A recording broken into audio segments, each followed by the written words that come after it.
Alam mong item. Dala kong item? Kasabihan ba ang katagang yon? Mas mabisa ang isang granada laban sa 10 sundalo. Parang gawa-gawa niya lang yun eh. Nga pala, naalala kong may 15 session pa pala tayo. Mukhang may katotohanan nga ang iyong sinabi. Granada.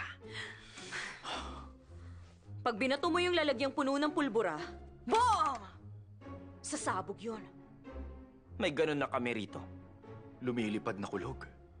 Talaga? Eh yung bulletproof suit? Pangontra sa bala ba yon? Baluti bang tinutukoy mo? Yung bulletproof suit, sa loob sinusuot. Talaga. Pinunong! Dumaan lang ako tapos nakita kong bukas ang ilaw nyo. Hoy, kamusta na?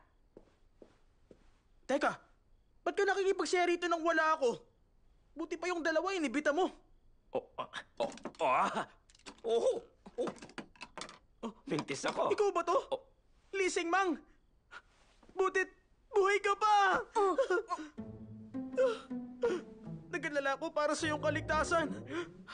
Sa wakas nakita tayo uli. Sa wakas. Buti nga nagkita tayo ulit. Hindi ka na bumalik uli sa Oktajong. Galong-galong alak na inom ko habang umaasa magkikita tayo uli sa Oktajong. Lising Mang! Aray! Maaari bang ipakilala mo muna sa amin ang sarili mo? Bakit? Ikaw? Sino ka ba? Ako lang naman, ang pinakamalapit na kaibigan ni Lee Seng-mang. Talaga? Ako? Wag! Ako! Sandali nga, namumukhaan kita. Kaibigan ko, si Jongchol. Bakit yun? Sino ka kung hindi ka si Jongchol? Ako nga si Jongchol. Oh yeah! Panalo ulit ako! Woo! Saan ka naman natuto at ganito kakahusay maglaro nito?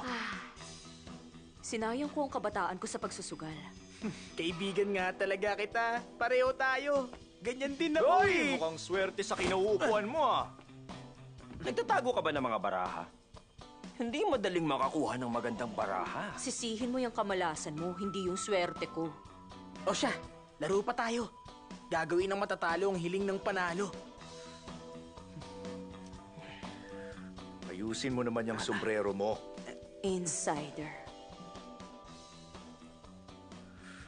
Outsider. At may sariling paniniwala tulad ko. Gandang kombinasyon.